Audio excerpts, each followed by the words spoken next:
Yeah, Chapek, I think on the business end, in this article, the CNBC article even talks about it, where he's got the chops. They said, I think at the very end of this article, it says something to the effect of like everyone they interviewed in regard to this piece, they all said the guy's got the skill, the business skills. He's a determined, operator. He understands from a business end of it, a strategic end of it, understands this world.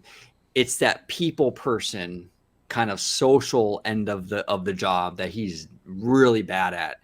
And we're seeing They said he lacks the emotional intelligence. the emotional intelligence, Mm-hmm.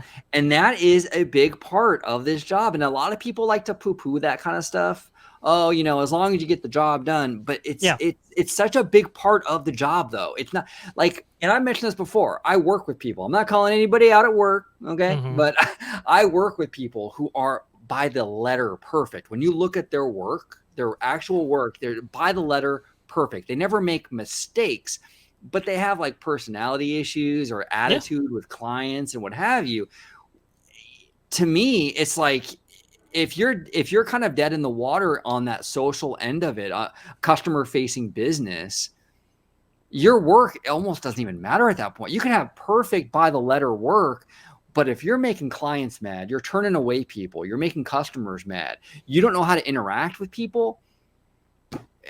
You might as well have your leg, like your left leg chopped off. Like you're at a huge disadvantage.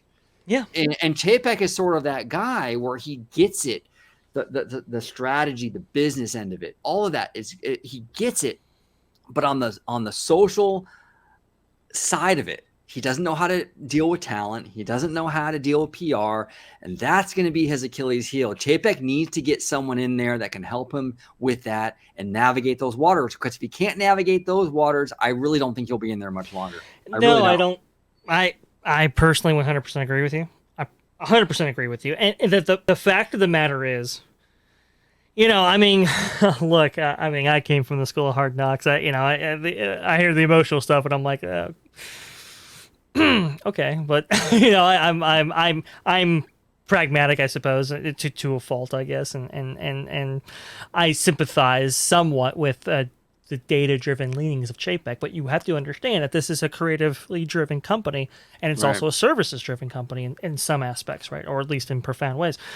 So you're not just going to deal with talent in those relationships, right?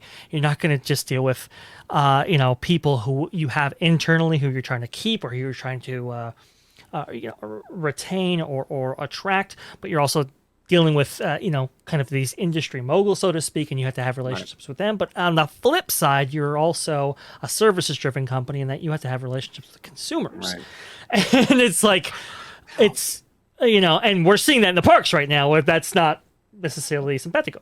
Well, and look at Bob Iger's tenure as CEO. The Yeah. big success that Bob Iger had was all his acquisitions. Yeah.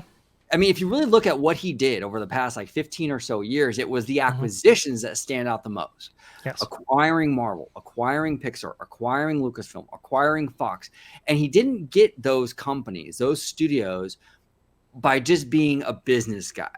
You have Absolutely to not. you have to form relationships. You have to understand how to sell this concept, this idea to the person that you want the studio, like you're trying to buy from. You have to sell it. You have to pitch it.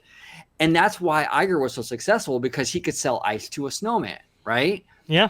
There's a business element to it for sure, but that social element is a big part of it too. And Chapek is at a severe handicap not having that. And he needs to figure a way around that. He needs to find a way around that. Hiring, maybe, maybe a different kind of model for the Walt Disney Company. Like I think Netflix has a CEO and co-CEO kind of model in Yeah. their corporate structure.